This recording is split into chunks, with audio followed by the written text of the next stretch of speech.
Good evening, everybody, and welcome to another episode here of Let's Talk Airguns. My name is Rick Utzler, and I think we have a very interesting topic tonight. It's one that I was kind of wondering, what are we going to talk about? And then I just did this video with, on the Daystate Red Wolf, which is a top tier, very expensive airgun. And yeah, I got some interesting results, and I thought it would be worth talking today about expectations people may have for their air guns, and where price comes into that equation. So reasonable expectations and where price falls. Before we get going, Angie asked to take a break tonight. She's probably getting ready to pack and head out to Florida for the Gammo trip, which I will be doing tomorrow. And she wants to probably spend some time with her family. So I can't blame her for that.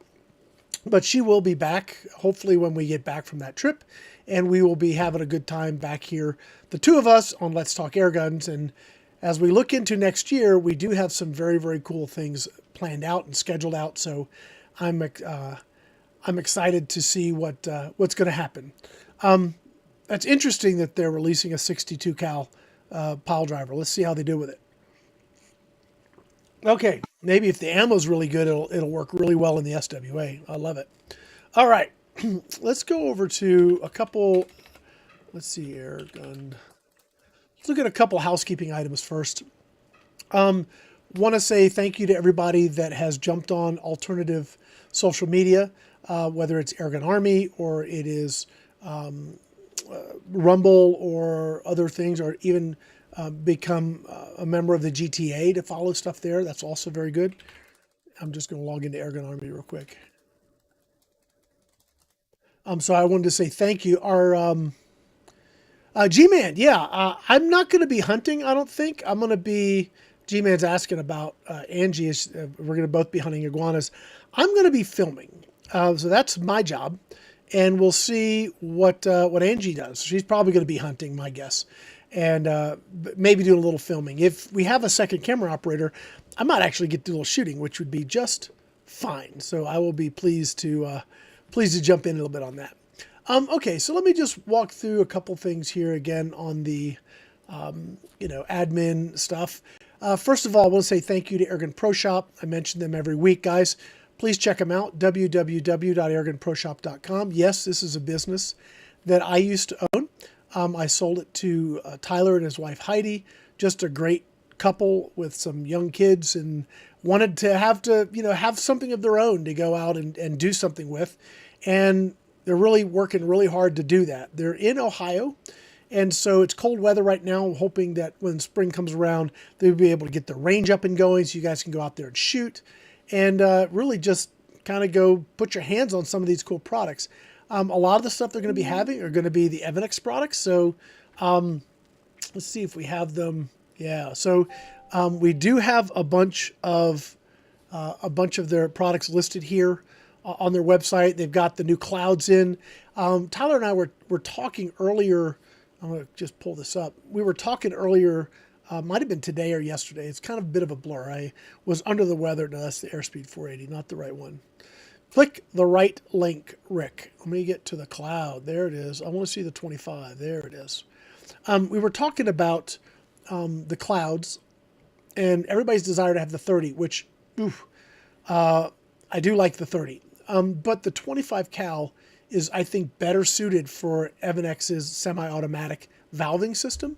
I think you get more performance with the 25. So if you guys are over there looking at product, thinking about what might be a very cool gun to own, the Cloud is extremely awesome, and I will be doing some video work with that. But yeah, think of it in 25 because it is a absolutely wonderful shooting little air gun. Okay. So again, Airgun, Let's Talk Airguns is brought to you by Ergon Pro Shop, one of our sponsors. So I wanted to definitely reach out to them. The other thing we got going on, and I mentioned this on GTA, I posted a special. I know Gammo posted something in the vendor gate, and I think I posted something on social media as well. They have a crazy good sale going on the Winchester Big Bore. If you guys have looked at these, they are very, very nice. Now, for those that know, it's essentially a souped up Evanex Rainstorm but it does have some things you won't get in a rainstorm. Some specific things that I worked with Evan X and Gammo Daisy with on this gun to give it the extra power, so like this would be legal to hunt with in Texas because it does have enough power to hit the threshold. So it's a very cool air gun. They're giving away ammo, a hand pump, and the gun. Well, not giving away the gun. You get a free pump, free ammo, free shipping, and the whole package is basically $700. That is a screaming deal if you want just a really nice multi-shot 45 cal air gun. It is really, really fun to shoot, and just it's a great gun. So I just throw that out there if anybody's interested. We also have the GTA giveaway. So if you guys haven't joined up and entered the contest, please do. I'll put the link here. No, that's not what I want. No, that's not it. I want to get this, the link. There it is. Okay, so there's the link. You do have to agree to the terms, and then you have different ways to enter. And guys, you know, some of these things are going to ask you for permissions, and all. It's just the way it works for us to track whether you did it or not. So if you don't want to do those things, well, there's some stuff you can do that take absolutely nothing on your part other than, you know, maybe watch a video or visit the Gamma web page, or you can sign up for the newsletter, which we're going to be ramping up next year. We'll get to that here in a little bit. So definitely check that out. We're giving away the Gamma Magnum GR22. This is a traditional spring gun, 22 cal Magnum. Very nice air gun. Angie's done some video work on it. This is what we have linked up here. And, you know, I just encourage you guys to go ahead and jump in and get in the giveaway. Because, man, if you're in the U.S. and you're over 18 and you want a free air gun, gosh, sign up. See if you win. So that's that. Last thing, I just want to quickly go over to Rumble. Many of you guys reached out to me and said, you got to get on Rumble, which I have. But I do want to draw attention to this right here. Subscribers, 39. And I'll go over just briefly to YouTube because we did pass a milestone. I think it happened last week. We go over here. We're over 90,000 subscribers on YouTube. So if I'm looking at different platforms that are going to be useful for me to actually publish material on, obviously 90,000 is going to trump 39 every single time. I would love to walk away from YouTube. I'd love to walk away from Facebook.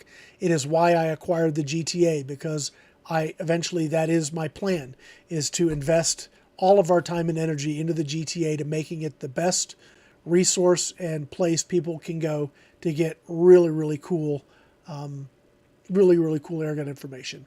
But for now, I have to leverage these other platforms. I encourage you guys to sign up on these other ones, all these alternatives. That includes Airgun Army, which they just released a bunch. This software is the software I pay for. They just released a whole new set of features, which I don't even know what they do yet, but it may be some really cool stuff that we may start leveraging the first of the year. So we may start doing a lot more on Airgun Army because it's something that I own. I own the domain name. I pay a monthly fee to have this system here. And it's something that it could be very, very cool. So I'm looking forward to just doing more with this platform. Okay, so with all of that out of the way, let's get back to, sorry, I had an itch here. Let's get back to the point of today's discussion. There was a time, and I'll try and keep track of the questions. I don't have Angie up here with me tonight. So a couple things. I'm trying a different mic setup, trying to be loud enough but not distorted. So if things are not ideal on your end, let me know. I'm watching the levels here. They seem pretty good, but you guys got to let me know, okay? G-Man's asked some questions. I don't know if we're going with Harold again. I don't know. I'm frankly, I have been under the weather for the last 5-6 days. In fact, if today I hadn't woken up feeling way better than yesterday, I was going to call Gammo and have to cancel my trip because I did not, if I had something contagious, I certainly didn't want to be stuck on a plane and then share it with everybody there. So, but fortunately today I woke up feeling so much better. And so I'm going to be going, but I have not really followed the specifics. I just know when I need to show up at the airport and that I'm going to be filming, and that's about all I know right now. So I hope to be doing some social media stuff while there. Maybe I'll try some YouTube shorts or something. I don't know. I don't know how all that works. I'm getting too old for this. I feel a little bit like Danny Glover in Lethal Weapon. I'm getting too old for this stuff. Anyway, so we'll see how that plays out. Let's see. So Benjamin's talking about, I have a pretty good understanding of the Red Wolf and 20 high power in 177 and 25 at 1 EBR, American Field Target 25 in Arizona State FT, also 177. And he's got, I guess there's a barrel tensioning kit for the Red Wolf. Here's my point I wanted to get at today. Back when I started, I don't know, some 15, 16 years ago, really doing this beyond just a hobby in my backyard. It was really, you could equate performance to price point. I mean, a more expensive gun generally delivered a better performance. So I remember I really wanted the RWS 350. You talk about a gun that yet today still brings a premium. I was looking at this on Airgun Depot the other day because I was writing an article for them. Here's a very traditional Springer. Let me pull it up. And it was one of those guns that I would still yet today say it's worth every penny. I'm going to throw the link over just because it's a great air gun. And I'll show it on the screen here. But the RWS 350 Magnum was just a beautiful air gun. They came out eventually with the T06 trigger, fully adjustable, butter smooth trigger. Just workmanship was top shelf. I haven't looked them up in a while, but Vortex Products, I forgot. I think it might be Vortex Products. Had a wonderful upgrade kit. The PG2 kit was really good for these guns, easy to work on, just a phenomenal gun. But we're looking at $450, and I was getting into the sport, and so a $130 Walmart gun was a stretch for this boy. Had a hard time justifying it, and so I wanted the 350, and I bought Benjamin Sheridan 1500. The Trail 1500 NP, I guess it was. And I had like the Zisico B26. All of these were supposed to be just like the 350. You know what is a Diana 350? A Diana 350. There was nothing that, and I eventually did get one through Pyramid Air. And yeah, there was such a dramatic difference between the $100 gun and the essentially $500 gun, because this has been close to $500 for the last 10, 15 years. So it's an expensive air gun. So that's sort of what I entered the market with. And the idea in my mind that more money meant better performance sort of has been there.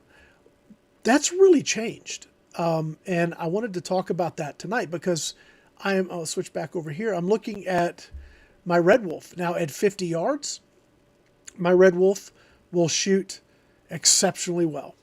And it's $2,700.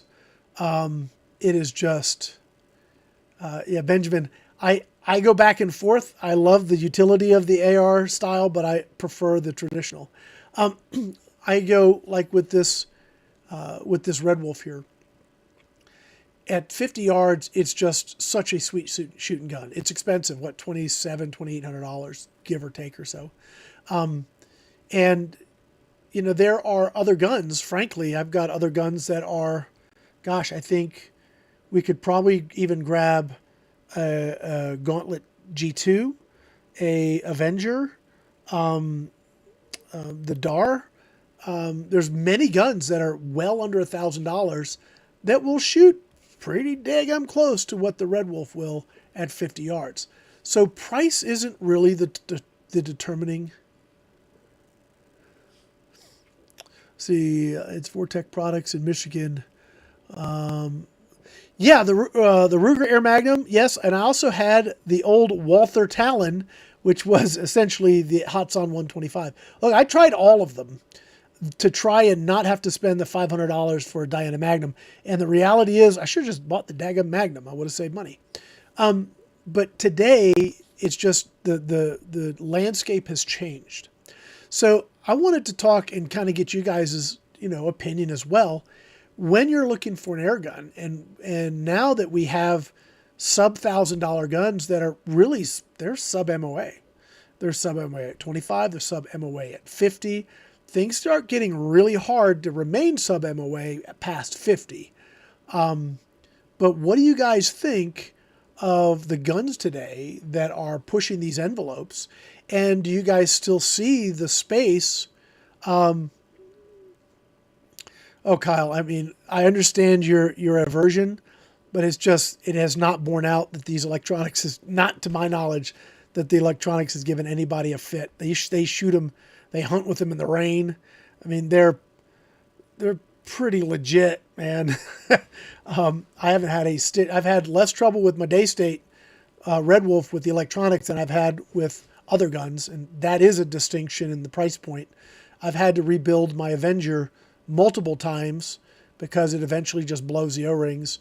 I've had to rebuild the JTS Aracuda multiple times for the same reason. I've had the Red Wolf for well over a year. I've never had it leak air. I've always had it be ready to go whenever I pull it off the shelf. Even if I haven't charged it in a while, I'm still able to go shoot, and I just charge it when I'm done. That gun has been absolutely rock steady. So, I understand the perceived aversion to electronics are bad in my gun. I have not seen that in practicality. So I think there's just as many things that can give people fits with mechanical guns, maybe even more so than on the electronic side. I mean, that's just my observation. Let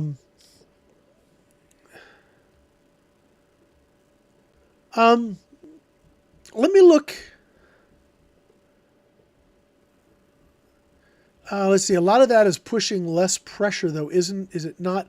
I don't really. If you're talking about the Daystate, I want to get back to Benjamin's thing too, because I'm unfamiliar with the marksman division. And if you're talking about the Beeman marksman, I just need to reach out to Peter when I have some time. No, not that different on the pressure with the seals, really, because I've had guns that are 3,000 fail far more often, are just as often as guns with higher pressure. BSA, I've had problems with BSA, which are 3,000. I've had problems with JTS, which are, 3,300. The Daystate's 250 bar, so 3,600. I've had problem with Gammo guns leaking out. I've had a lot of problems with mechanical guns. Now, I've had a lot more mechanical guns. So maybe if I had 50 electronic guns and 50 mechanical guns, maybe it's about the same. But I've had a whole whack load of mechanical guns, and I've had one electronic gun, and I seem to always be able to grab that electronic gun and it be ready to roll. So anyway, that's just my experience on it.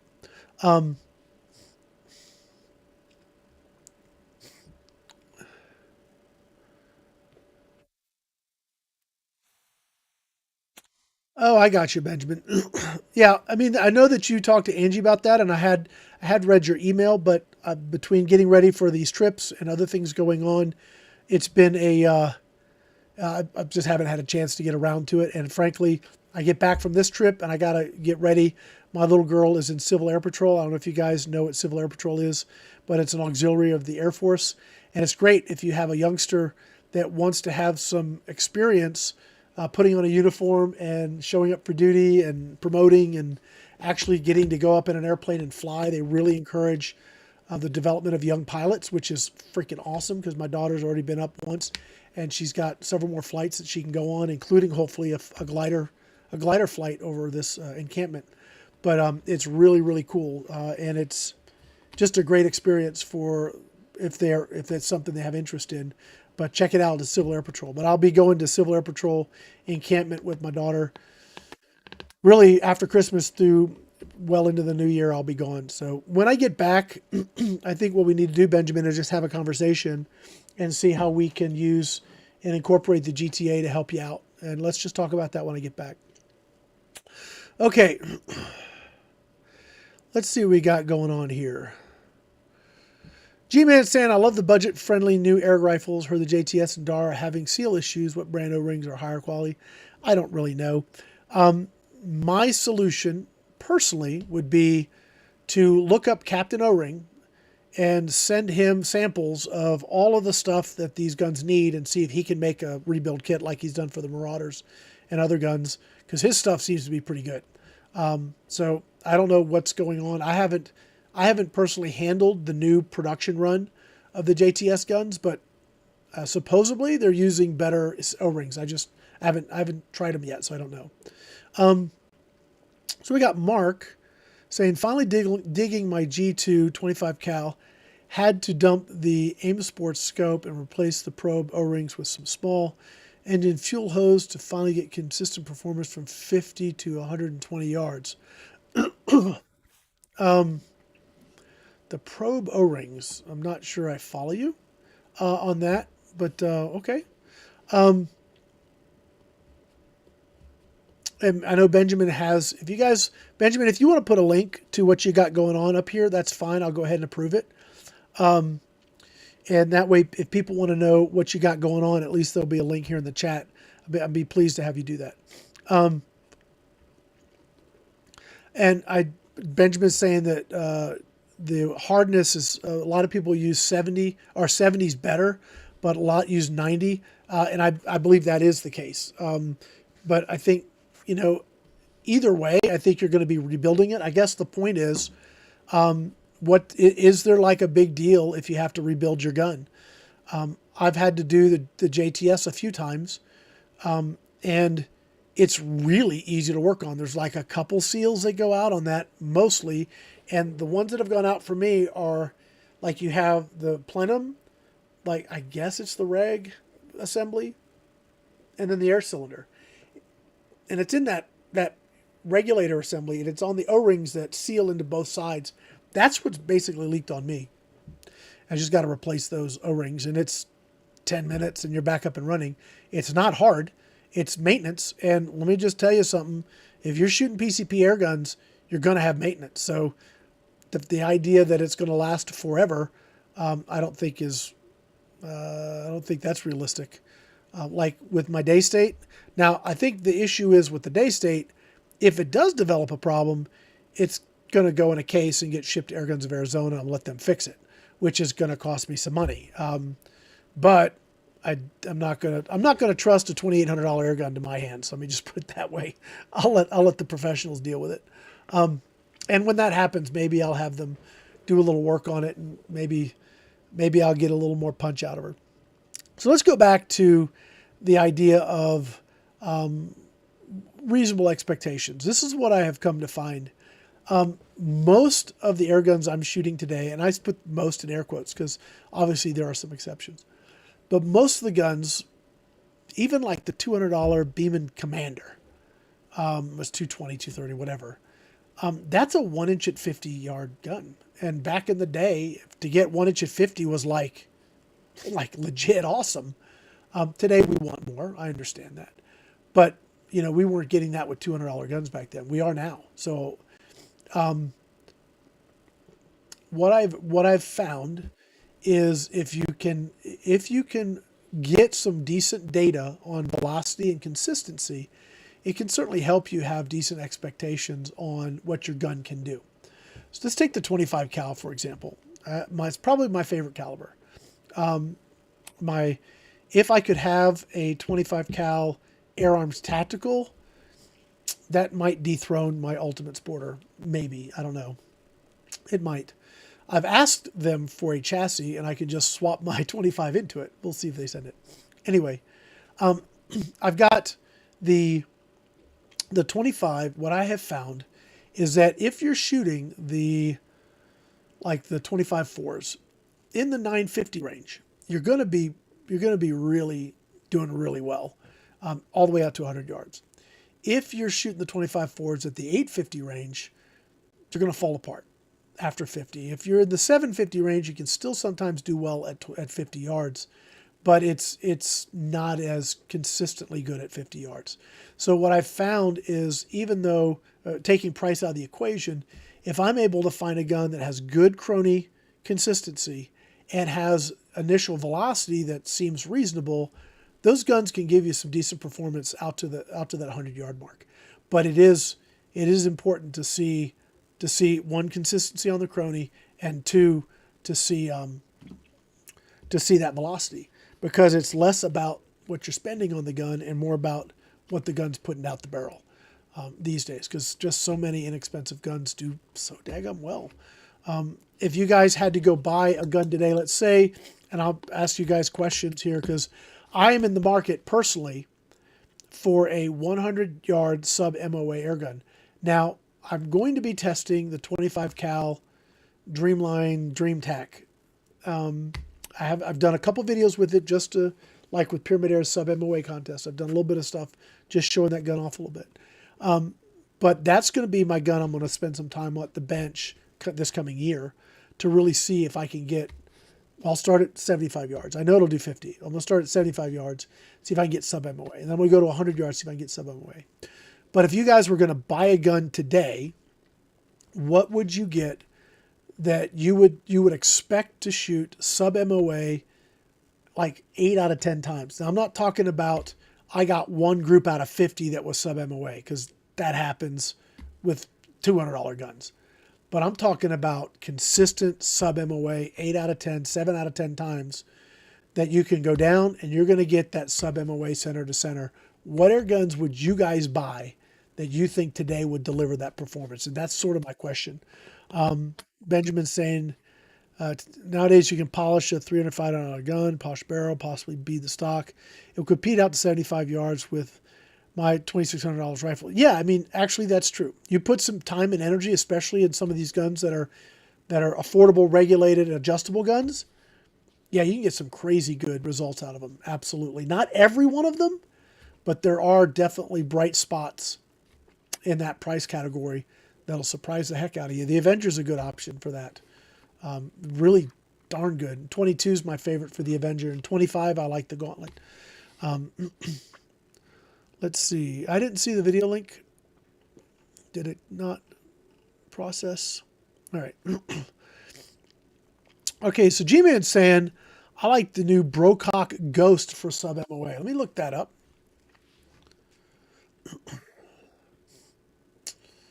Let's see. I will say something. I've got something coming from Gammo. They're being like all secretive about what kind of gun it's going to be. So I'm curious what this is going to look like when it shows up. They won't even tell me what it is. So maybe they've got something new up their sleeve. I'm looking forward to it. All right, so I just pulled up. Boy, if that doesn't look like an FX, oh my gosh. Hold on, let me put all right. So did Brocock get acquired by FX? I mean, really? I don't know if what do you guys think? That looks pretty FX-y to me. But okay, so let's look. Why is it? I don't want you to do that. Would you stop flipping there? Now stop flipping screens. All right, so let's look at what they got going on here. Because I think they're certainly not trying to reinvent the wheel, right? Carbon fiber forward. They probably have, well, look at this. Look at the length of the barrel going all the way back to the magazine here, straight forward. It's probably tensioned. You got the magazine weight, the back blade. They're using the same mags. Be curious to see if it's externally adjustable. I didn't read any of the bits and pieces, but that looks pretty stinking cool. I've got a conversation coming up with these guys here shortly. Maybe that could be my next air gun that I do a series on, because that looks like something I would really want to spend some time with. Here's a question for you guys. All right, so, and I've mentioned this. Ooh, even better. All right, here's an interesting, Benjamin. When I was looking to buy, when I was looking to buy my Red Wolf, I shot the Wolverine, the Daystate Wolverine, which is the mechanical version of the Red Wolf, and I shot them side by side. the Daystate Red Wolf blew it out of the water for the shooting experience. So I don't know. This looks extremely interesting. I will reach out to Robert and say, hey, Robert, can we do this for our next series? Because that would be very cool. And I'd like it as high power as we can get in 25 cal and see if that'll give me my 100-yard groups I want. And if I have to go to 30 cal, well, I'll do that. I don't want to go to 30 cal. I'd rather shoot 25. But if it takes going to 30 cal to get me my sub MOA, then yeah, we'll do it. So thanks for showing me this. I've been so busy. I have not kept up with this stuff. Speaking of that, some guys are asking if we're going to go to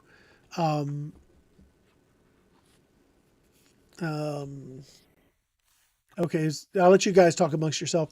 Some people are asking if I'm going to SHOT Show. I'm not going to SHOT Show, primarily for health reasons. I don't want to put myself or my family here at the ranch at risk. We have people here that are sensitive to illness. I mean, I have some conditions that I ought not be exposing myself to unnecessarily. So, you know, I'm not going.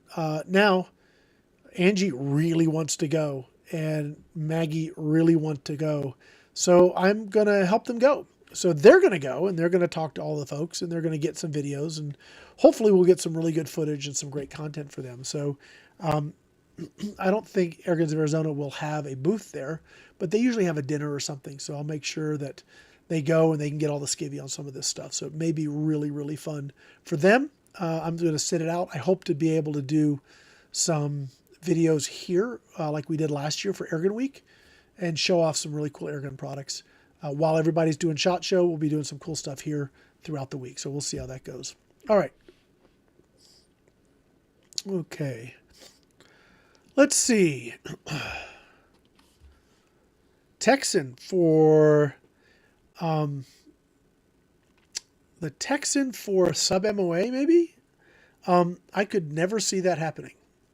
And I have limited experience with the Texan, but the experience I have is, oh my, that gun, it's powerful, but I could never see that shooting sub MOA with any consistency. But maybe you're talking about something else. Now, Dave over at Hunter Supply, he's where I've gone to and shot his Texans. I've had Texans.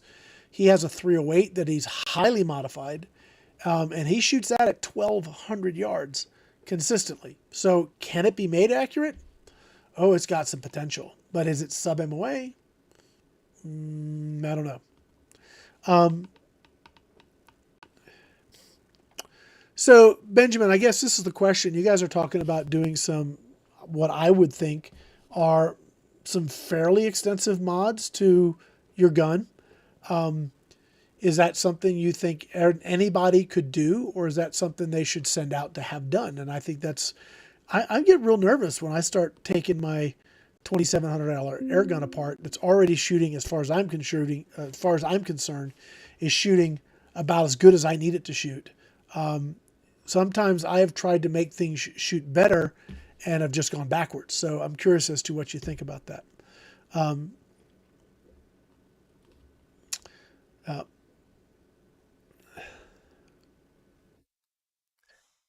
Yeah, okay. So Kyle's right where I think that 950. It depends on the weight of the projectile, obviously, but I think you gotta be over 900. I think personally, in my limited experience, trying to do it, I think that the over 900 is a necessity.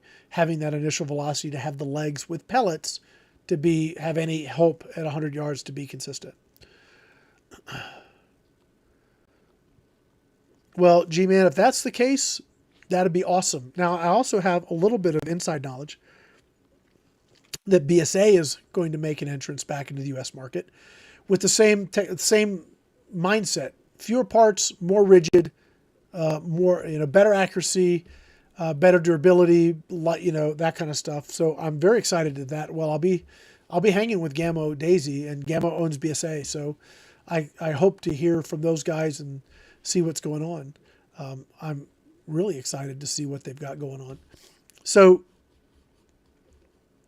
let's see.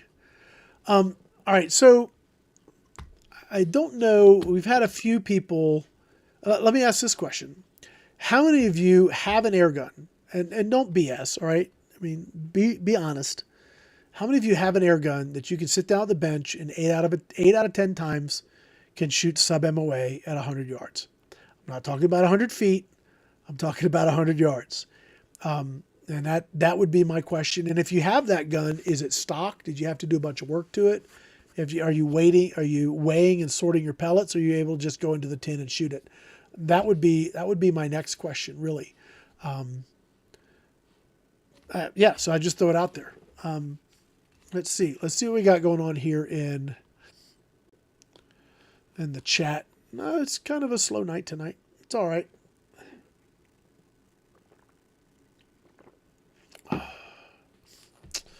Let's see here. While you guys are discussing that amongst yourself, I'm going to go over quickly, and I'm going to welcome the new users on Airgun Army, because we had some people join right as we started up. So I'm going to go to our members tab and welcome the new members. Okay, welcome new members. There we go. Thank you all for joining Airgun Army. Cool. All right. Let's see.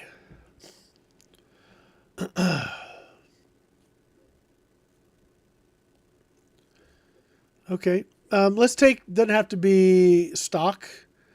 Let's say if you just have any gun, stock or otherwise, do you have something that can sit down at the bench on any given day, conditions being decent, and shoot sub MOA at 8 out of 10 times? Yeah, G-Man, I had to make my own, dude. Of course, I got 20 acres, so I can do that. So it made it quite easy, but yeah. Have I tried the Hades? I shoot the Hades a lot. The Hades are really nice. I like those quite a bit. I actually have a video coming out, and this would kind of be right up this alley. I might see if I can find the photo of that. Let me see if I can pull that photo up. I have several videos coming out that I shot in advance so that I could be gone and we could keep content rolling. We'll see, Spencer. I would think the 25 cal Red Wolf would be exactly, I would hope it would do it. I mean, that would be my sort of go-to gun with my expectations to be able to do what you're talking about. Will it do it 8 out of 10 times, I guess is the question. That would be nice to see. Because again, 3 out of 10, 5 out of 10, all that kind of stuff. You know, I get all of that's doable, but I really want to see what these guns can do. Like, you know, full stop. All right. So this is a very cool video that's going to be coming out. Let me see. I don't want to, last week I was a doughhead and showed my credit card, which I then had to cancel and all that fun stuff. Yeah, okay, so I'm going to start here. I'm going to switch screens here. All right, so you guys know we're working with Barra. Yeah, I mean, I've got firearms that'll do it too. My 17 HMR will do it pretty much all day. But I haven't had an air gun yet. Not yet. I'm after it. That's my holy grail. All right, so this is the Barra 1100Z. This video will be coming out, I believe, Thursday. I believe my sister's already edited this.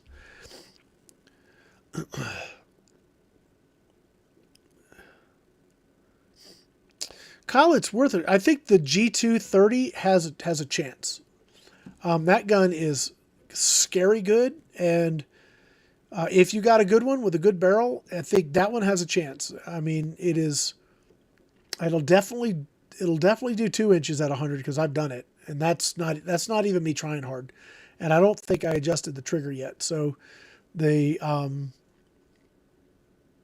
G2 definitely has a shot. With if everything lines up right, it definitely has a shot. All right, so this is the Barra. It's $320 or whatever it is with the, might be $300 even with the Veil camo. And as Angie and I have discussed on multiple occasions, The Veil camo shoots better. It doesn't really. It just looks way better. So this is a 3,000 PSI gun. It's inexpensive, has a lot of really great features. They've done a good job with the trigger, at least with, I like the little trigger lever they put in. You adjust it like a gauntlet, so it's easy. I love the rail. It just looks really good. It's rigid. And I mean, this was 50 yards. And you know, that was, I forgot if I think I just shot this till empty. And that last one in the middle there was, you see it starting to drop, the last one in the middle. The one to the far right, the first 5 shots were extremely tight and then opened up a little bit. But this is 50 yards, not even really trying hard. And my gosh, have air guns come a long way? This is impressive. That first group to the left was me sighting in the scope, so I won't even say that counts. But this is just impressive to me from a little old air gun that's around $300. Just really, really cool. All right. So anyway, that's going to be coming out. Yeah, that's going to be coming out Thursday. So you guys keep an eye out for that. That's going to be a cool video. Hope you guys like it. All right, guys, I don't want to belabor the point anymore. I think we've talked enough about this. I think, generally speaking, realistic expectations these days aren't based on price. They're based on performance. And if you haven't seen them perform in the sense of, yeah, that new Panthera, I mean, maybe I'll be able to get one. If you haven't seen their performance by a reputable reviewer, it's tough to know on paper if you're really if that's going to translate into real accuracy. What I've seen recently, even on the low end, is that even these low end guns are really good performers. Are you going to get a better shooting experience spending more money? Probably. The Daystate Red Wolf is probably the nicest. Well, I don't know if it's the nicest. It's almost too light for me. I mean, it is certainly takes the least amount of effort to fire and work. It's not the most comfortable gun for me. I still prefer my Ultimate Sporter. But it's up there in price. And gosh, I mean, if I were to buy a gun today, gosh, this is going to be crazy. But I'm going to show you guys. And I don't know when this happened. Okay, because let me pull this up. And I don't know when this occurred, but there's just some realities that there's certain guns that are just good, and the companies just know how to make really good air guns. Excuse me. When did FX become the value airgun brand? Let me explain. Right, so I mean, we're looking at $1,200 FX guns. Now, granted, they're not an FX Impact, but I mean, if you like thin, light, chassis type, rail looking guns, oh my gosh. Do they have any in stock? No. But $1,200. If you start looking at other things, FIREARMS are $1,600, $1,800, $2,000. I mean, I was having to look at this and going, holy moly. That is pretty aggressively priced for what you're getting. I mean, I'm doing a couple videos on where is it? I'm doing a couple videos on the Wildcat, this guy right here. Now that's through FT Airguns. And I did a video and I screwed up and it was a doughhead, but I fixed it. We got another video coming out with that. Now I understand better how that power adjuster works. But yeah, this is another exceptionally good air gun. Granted, it's $1,500. I get it. That's not down in the $1,000 range, but I was shocked to see FX like starting to get in the budget guns. If I had to pick between, I really love the gun too. But realistically, if I had to choose between a Benjamin Gunner, which is a Turkish gun, I like it a lot, or I was going to go with like an FX Dreamline or something. I would have to say I'd probably want to spend a little bit more and get the FX. That is I would not have expected that market shift. But anyway, that's going to be it for now. I mean, it has been an interesting discussion. I hope you guys got something out of it. Let's look at, it's not just price anymore. We got to look at actual performance on paper. We got to take a look at, and I say performance on paper, not only obviously what the marketing material says, but what the actual performance is, and go from there, because there's just some great options out there. All right, so it looks like you guys are kind of talking about barrel harmonics and all kinds of fun stuff. I may talk to AOA about if they have something that works really good. I know that one of the things that made the JSAR guns so cool was their barrel tensioning system they had. It was kind of built into the gun, and that is a very accurate, very fun gun. I still have one, still working. Anyway, that's going to be it for now. If anybody has questions or comments, please just leave them in the comment section, and I will see you guys. I think I'll be back next week, and we'll see if I'll be doing any shows while I'm out of the out at encampment with my daughter, and we'll go from there. But for now, we're going to wrap up, and again, I want to say thank you for you guys hanging out with us. Remember, we've got these other platforms that I would ask you guys to take a look at. The Rumble platform, we got 39 guys. We need 39,000, okay, for that to start being relevant. Airgun Army I think is a really cool thing. It's something, again, we own. It's our thing. We get to go and just have fun, and it's our stuff. And anybody can post stuff that they want to post up there, which is really, really, really cool. So I encourage you guys to go up there and make use of it and have fun. And then, of course, we've got the Gateway to Airguns and other things going on. Lastly, I want to remind everybody, don't forget this Winchester sale right here. This is a huge, cool option if you guys are interested in getting into a big bore and just want to, all you got to do is throw a scope on it and you're going to hit the ground running. A very, very cool option. So guys, that's going to be it for now. I want to again say thank you to all you guys. Thank you to all of our sponsors, and we'll see you guys next week. Bye.